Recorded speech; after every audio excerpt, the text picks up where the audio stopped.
আসসালামু আলাইকুম প্রিয় দর্শক, আপনাদেরকে শুভেচ্ছা সহ আমন্ত্রণ জানাচ্ছি বাংলাভিউ সংবাদে। সাথে আছি আমি ইসমতারা জাহান। প্রথমেই লতিফ ট্রাভেলস সংবাদ শিরোনাম। 25 জানুয়ারির মধ্যে ভারত থেকে করোনার ভ্যাকসিন আসছে বাংলাদেশে। 26 জানুয়ারি থেকে শুরু হবে নিবন্ধন। সিলেটের গোলাপগঞ্জ, জকিগঞ্জ, মৌলভীবাজার পৌরসভার প্রার্থীদের মাঝে প্রতীক বরাদ্দ।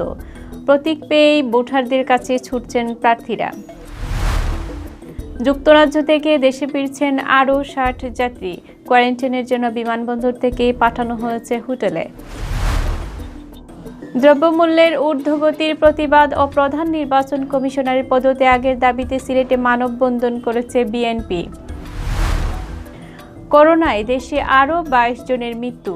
নতুন আক্রান্ত শনাক্ত 849 জন। সিলেট বিভাগে করোনায় মারা গেছেন আরও একজন। মৃতের সংখ্যা বেড়ে দাঁড়িয়েছে 268। চা শ্রমিকদের মধ্যে সিলেট বিভাগের এসএসসি 2006 ও এইচএসসি 2008 ব্যাচের শীতবস্ত্র বিতরণ। মুজিববর্ষ উপলক্ষে বেনাপুল, পেট্রাপুল ও নো ম্যান্সল্যান্ড এলাকায় বিএসএফ এর মোটরসাইকেল র্যালি। বাহরাইনে সিলেট জেলা পরিষদের অভিষেক ও বিদায় সংবর্ধনা অনুষ্ঠিত। 61 সদস্যের নতুন কমিটি ঘোষণা। এতক্ষণ শুনছিলেন শিরোনাম, এবার বিস্তারিত।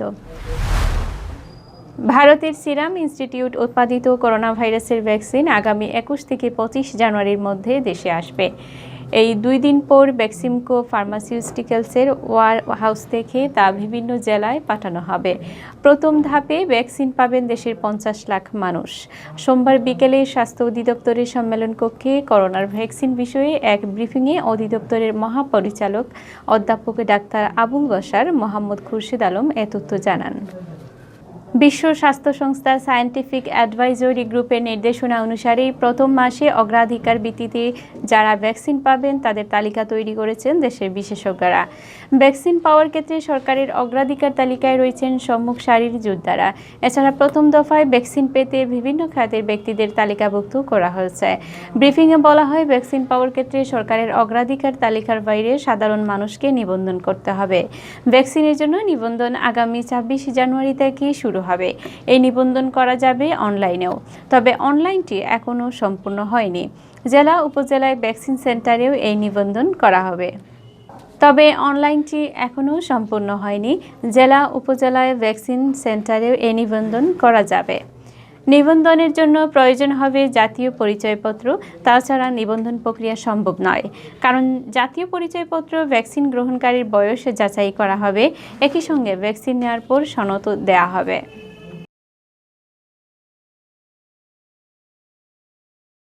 সিলেটের 2টি ও মৌলভীবাজারের একটি পৌরসভায় নির্বাচন 30 জানুয়ারি। সোমবার নির্বাচনে প্রার্থীদের মাঝে প্রতীক বরাদ্দ দেওয়া হয়েছে। সকাল 10:30টায় জেলা নির্বাচন অফিসে প্রার্থীদের মধ্যে প্রতীক বরাদ্দ দেন রিটার্নিং অফিসার। প্রতীক হাতে পেয়েই প্রার্থীরা ভোট চাইতে ছুটে যাচ্ছেন ভোটারদের দ্বারে দ্বারে। সোমবার সকালে প্রতীক নিতে জেলা নির্বাচন অফিসে আসেন সিলেটের গোলাপগঞ্জ ও জকিগঞ্জ পৌরসভার প্রার্থীরা। প্রতীক বরাদ্দের আগে নির্বাচনের আচরণবিধি মেনে চলার পরামর্শ দেন নির্বাচন কর্মকর্তারা। অবাধ ও সুষ্ঠু নির্বাচনের জন্য কর্মকর্তারা প্রার্থীদের সহযোগিতা কামনা করেন। এবার গোলাপগঞ্জ পৌরসভা নির্বাচনে মেয়র পদে প্রার্থী হয়েছেন 4 জন। এর মধ্যে 1 জন করে আওয়ামী লীগ ও বিএনপির, বাকি 2 জন আওয়ামী লীগের বিদ্রোহী। আওয়ামী লীগের প্রার্থী রুহেল আহমেদ নৌকা, বিএনপির প্রার্থী গোলাম কিবরিয়া চৌধুরী শাহিন ধানের শীষ, আওয়ামী লীগের বিদ্রোহী বর্তমান মেয়র আমিনুল ইসলাম রাবেল জগ ও সাবেক mayor Zakaria Ahmed Paplu mobile phone প্রতীক পেয়েছেন। জকিগঞ্জ পৌরসভায় মেয়র পদে প্রতিদ্বন্দ্বিতা করেছেন 8 জন প্রার্থী। এর মধ্যে আওয়ামী লীগ ও বিএনপির দলীয় প্রার্থী ছাড়া আওয়ামী লীগের 2 জন ও বিএনপির 1 জন বিদ্রোহী প্রার্থী রয়েছেন। এছাড়া জাতীয় পার্টি ও আল ইসলাহ দলীয় প্রার্থী দিয়েছেন। স্বতন্ত্র প্রার্থী হিসাবেও প্রতিদ্বন্দ্বিতা করেছেন 1 জন। মৌলভীবাজার পৌরসভাতে ইলেকশন হবে 30 জানুয়ারি। সোমবার ওই পৌরসভায় প্রার্থীদের মধ্যে প্রতীক বরাদ্দ দেয়া হয়। ওই পৌরসভায় নৌকা প্রতীক নিয়ে আওয়ামী লীগের ফজলুর রহমান ও ধানের শীষ নিয়ে বিএনপির অলিউর রহমান প্রতিদ্বন্দ্বিতা করেছেন। সরকারি সুবিধাভোগী অতি গুরুত্বপূর্ণ ব্যক্তি অর্থ প্রধানমন্ত্রী, মাননীয় প্রধানমন্ত্রী, জাতীয় সংসদের স্পিকার সরকারের মন্ত্রী, চিফ হুইপ, ডেপুটি স্পিকার, বিরোধী দলের নেতা, সংসদ উপনেতা, বিরোধী দলের উপনেতা, প্রতিমন্ত্রী, হুইপ, উপমন্ত্রী এবং তাহাদের সমমর্যাদার কোনো ব্যক্তি, সংসদ সদস্য এবং সিটি কর্পোরেশনের মেয়র, ওনারা প্রচারণায় অংশগ্রহণ করতে পারবেন না। যুক্তরাজ্যে মহামারী করোনায় নতুন তাণ্ডব লীলার মধ্যেই দেশটি থেকে বাংলাদেশি প্রবাসীদের আসা অব্যাহত রয়েছে। সোমবার যুক্তরাজ্য থেকে 60 জন যাত্রী নিয়ে বিমান বাংলাদেশের একটি ফ্লাইট সিলেট ওসমানী আন্তর্জাতিক বিমানবন্দরে অবতরণ করে। দেশে আসা এসব প্রবাসীদের হোটেলে কোয়ারেন্টাইনে রাখা হয়েছে। বিমানের BG202 ফ্লাইট সোমবার দুপুর 12টার দিকে ওসমানী আন্তর্জাতিক বিমানবন্দরে অবতরণ করে। এই ফ্লাইটে আসা 60 জন প্রবাসীর মধ্যে 43 জন ছিলেন সিলেটের। বিমানবন্দর থেকে এইসব যাত্রীদের সরাসরি প্রাতিষ্ঠানিক কোয়ারেন্টাইনে নির্ধারিত হোটেলে নিয়ে যাওয়া হয়। বাকি 17 জন প্রবাসী ঢাকায় গিয়ে নামেন, পরে তাদেরকেও নেওয়া হয় কোয়ারেন্টাইনে। ওসমানী আন্তর্জাতিক বিমানবন্দরের ব্যবস্থাপক হাফিজ আহমদ জানান, সোমবার যুক্তরাজ্য থেকে আসা যাত্রীদের সবার করোনা নেগেটিভ সার্টিফিকেট ছিল। বিমানবন্দরের হেলথ ডেস্কে সেটি প্রদর্শন করে আনুষ্ঠানিকতা সম্পন্ন করেন তারা। পরে যাত্রীদের 14 দিন কোয়ারেন্টাইনে রাখতে হোটেলে নিয়ে যাওয়া হয়। তিনি জানান, সপ্তাহের সোম ও বৃহস্পতিবার একটি করে ফ্লাইট যুক্তরাজ্য থেকে সিলেটে আসে। করোনার কারণে সরকার থেকে যুক্তরাজ্যের ফ্লাইটের বিষয়ে কোনো নিষেধাজ্ঞা না এলে ফ্লাইট আসা অব্যাহত থাকবে। স্বাস্থ্য নিরাপত্তা ঝুঁকি এড়াতে হোম কোয়ারেন্টাইন নেওয়া হচ্ছে। আমরা জনগণ এটাকে খুব ভালোভাবে দেখি এবং মনে করি যেটা যারা আসতেছে তাদের জন্য ভালো, আর আমরা যারা দেশে আসি রিসিভ করতেছি আমাদের জন্য এটা ভালো। পৌর নির্বাচনে কারচুপির প্রেক্ষিতে নির্বাচন কমিশনারের পদত্যাগ ও দ্রব্যমূল্য ঊর্ধ্বগতির প্রতিবাদে কেন্দ্রীয় কর্মসূচির অংশ হিসাবে সিলেট মহানগর বিএনপির উদ্যোগে মানববন্ধন কর্মসূচি পালিত হয়েছে। সোমবার দুপুর 12টায় সিলেট কেন্দ্রীয় শহীদ মিনারের সামনে এ মানববন্ধন অনুষ্ঠিত হয়। মানববন্ধনে বক্তারা বলেন, নির্বাচনে নজিরবিহীন কারচুপি করে একের পর এক প্রশ্নের জন্ম দিচ্ছে বর্তমান সরকার। নির্বাচনের নামে সরকার প্রহসন করছে। দেশের মানুষ এই মিথ্যা লোক হাসানো নির্বাচন মানে না। বক্তারা বলেন, জনগণের ভোট নির্বাচিত না হওয়ার কারণে সরকার নিত্য প্রয়োজনীয় দ্রব্যমূল্য বৃদ্ধি করে জনগণের সাথে উপহাস করছে। সিলেট মহানগর বিএনপির সভাপতি নাসিম হোসাইনের সভাপতিত্ব ও ভারপ্রাপ্ত সাধারণ সম্পাদক আজমল বক্ত চৌধুরী সাদেকের পরিচালনায় মানববন্ধনে বক্তব্য রাখেন সিনিয়র সহ সভাপতি আব্দুল কায়ুম জালালি পঙ্কি, সহ সভাপতি হুমায়ুন কবির শাহিন, রেজাউল হাসান কয়েস লুদি, অধ্যাপিকা সামিয়া বেগম চৌধুরী, সাব্বির আহমদ বাচ্চু, সুদীপ রঞ্জন সেন বাপ্পু, যুগ্ম মহাসম্পাদক এমদাদ হোসেন চৌধুরী, অ্যাডভোকেট আতিকুর রহমান সাবু, সাংগঠনিক সম্পাদক মিফতা সিদ্দিকী সহ দলের নেতাকর্মীরা। করোনা ভাইরাসে আক্রান্ত হয়ে গেল 24 ঘন্টায় সারা দেশে 22 জন মারা গেছেন। তাদের মধ্যে পুরুষ 15 ও নারী 7 জন। এ নিয়ে ভাইরাসটিতে মোট মৃতের সংখ্যা বেড়ে দাঁড়ালো 7,803 জন। সোমবার বিকেলে স্বাস্থ্য অধিদপ্তরের অতিরিক্ত মহাপরিচালক অধ্যাপক ডাক্তার নাসিমা সুলতানা স্বাক্ষরিত করোনা বিষয়ক সংবাদ বিজ্ঞপ্তিতে এসব তথ্য জানানো হয়। বিজ্ঞপ্তিতে বলা হয়েছে, গেল 24 ঘন্টায় 193টি ল্যাবরেটরিতে 14,181টি নমুনা সংগ্রহ করা হয়। এর মধ্যে পরীক্ষা করা হয় 14,097টি নমুনা। এ নিয়ে মোট নমুনা পরীক্ষা হয়েছে 33,71,416টি। নতুন নমুনা পরীক্ষায় রোগী শনাক্ত হয়েছেন 849 জন। এ নিয়ে দেশে মোট করোনা রোগীর সংখ্যা দাঁড়ালো 5,23,302 জনে। এদিকে রাজধানী সহ দেশের বিভিন্ন হাসপাতাল ও বাড়িতে উপসর্গবিহীন রোগী সহ গেল 24 ঘন্টায় 917 জন সুস্থ হয়েছেন। এ পর্যন্ত মোট সুস্থ হয়েছেন 4,67,718 জন। করোনায় মৃত্যুদের বয়স বিশ্লেষণে দেখা যায়, গেল 24 ঘন্টায় মারা যাওয়া 22 জনের মধ্যে 30 ঊর্ধ্ব 1 জন, 40 ঊর্ধ্ব 1 জন, 50 ঊর্ধ্ব 5 জন এবং 60 ঊর্ধ্ব 15 জন।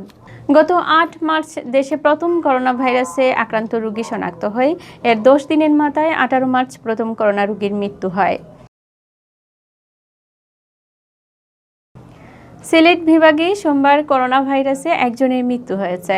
সব মিলিয়ে সিলেট বিভাগে মৃতের সংখ্যা বেড়ে দাঁড়িয়েছে 268 জনে।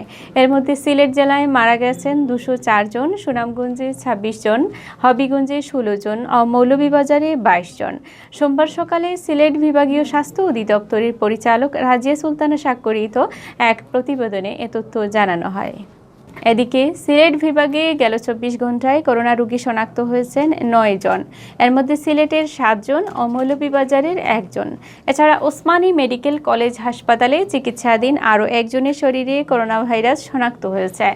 বিভাগীয় স্বাস্থ্য পরিচালকের কার্যালয় সূত্র জানায়, সোমবার সকাল 8টা পর্যন্ত সিলেট বিভাগে মোট করোনা রোগী শনাক্ত হয়েছেন 15,666 জন। এর মধ্যে সিলেট জেলায় 9,276 জন, সুনামগঞ্জে 2,520 জন, হবিগঞ্জে 1,968 জন ও মৌলভীবাজার জেলায় 1,902 জন। এদিকে গেল 24 ঘন্টায় বিভাগে করোনা থেকে সুস্থ হয়ে উঠেছেন 15 জন। এর মধ্যে শুধু সিলেটের 11 জন, হবিগঞ্জে 1 জন ও সুনামগঞ্জে 3 জন। দেশে চলছে কনকনে শীত, পাশাপাশি ঘন কুয়াশায় অসহায় দারিদ্র মানুষের কষ্টের সীমা নেই। এই অবস্থায় এসো মানবতার হাত বাড়াই, এসো অসহায় মানুষের পাশে দাঁড়াই, এই স্লোগান নিয়ে শীতার্ত মানুষের পাশে দাঁড়িয়েছে সিলেট বিভাগের এসএসসি 2006 ও এইচএসসি 2008 ব্যাচ। তাদের উদ্যোগে নগরীর 5টি চা বাগানের 500 শীতার্ত মানুষের মাঝে শনিবার বিকালে লাকাতুরা সরকারি উচ্চ বিদ্যালয়ের মাঠে শীতবস্ত্র বিতরণ করা হয়। মাল্লিচড়া চা বাগান, দলদলি চা বাগান, কেওড়াচড়া চা বাগান, হিলুয়া চড়া চা বাগান, তেলিহাটি চা বাগানের চা শ্রমিকদের মাঝে শীতবস্ত্র হিসাবে কম্বল বিতরণ করা হয়। সিলেট বিভাগের এসএসসি 2006 ও এইচএসসি 2008 ব্যাচ দেশ ও বিদেশের বন্ধুদের আর্থিক সহযোগিতায় উক্ত শীতবস্ত্র বিতরণ করা হয়। মুজিব বর্ষ উপলক্ষে ভারত বাংলাদেশের সম্পর্ক সুদৃঢ় রাখতে সোমবার আজ দুপুরে বিএসএফের 13 সদস্যের একটি প্রতিনিধি টিম মৈত্রী সাইকেল র্যালি নিয়ে বেনাপুল, পেট্রাপুল, নো ম্যান্সল্যান্ড এলাকা পরিদর্শন করেছে। মৈত্রী সাইকেল র্যালির নেতৃত্ব দেন বিএসএফের এডিজি আইপিএস পঙ্কজ কুমার সিং। এই সময় নো ম্যান্সল্যান্ডে বাংলাদেশ বিজিবির পক্ষে তাদেরকে শুভেচ্ছা জানান দক্ষিণ পশ্চিমাঞ্চলীয় region commander brigadier general Zarik Hossain. বিজিবির দক্ষিণ পশ্চিমাঞ্চলীয় রিজন কমান্ডারের সাথে ছিলেন যশোর 49 বিজিবির commanding officer lieutenant colonel Selim রাজা।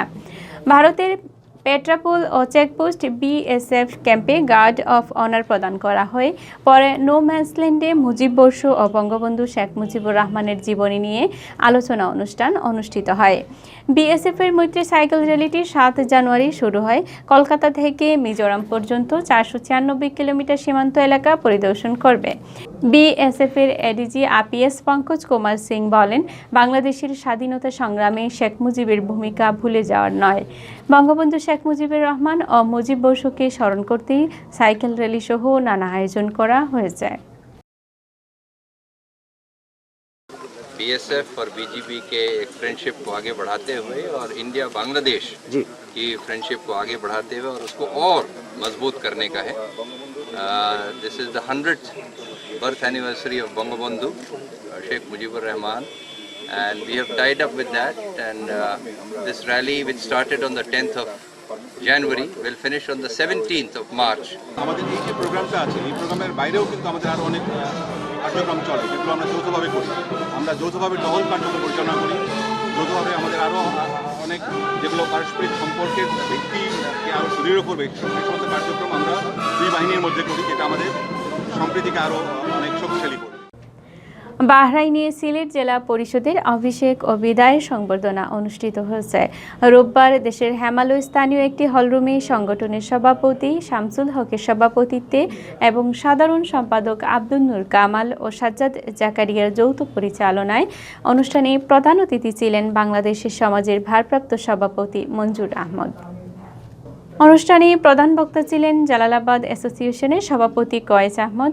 বিশেষ অতিথির বক্তব্য রাখেন জালালাবাদ কমিউনিটির সভাপতি আক্তার হোসেন কাঁচা মিয়া। শুভেচ্ছা বক্তব্য রাখেন সংগঠনের সাংগঠনিক সম্পাদক জগলু আহমদ। অনুষ্ঠানে 61 সদস্য বিশিষ্ট কমিটি ঘোষণা করেন কয়েস আহমদ। সভা শেষে সংগঠনের সভাপতি শামসুল হককে বাংলাদেশের গমন উপলক্ষে বিদায় সংবর্ধনা প্রদান করা হয় এবং সিনিয়র সহ সভাপতি আব্দুল বারী ফারুককে ভারপ্রাপ্ত সভাপতি হিসাবে দায়িত্ব দেওয়া হয়। এতক্ষণ শুনছিলেন বাংলাভিউ সংবাদ। এরপর প্রচারিত হবে সিলেটের আঞ্চলিক ভাষার সংবাদ। দেখার আমন্ত্রণ রইল। সাথে থাকার জন্য ধন্যবাদ।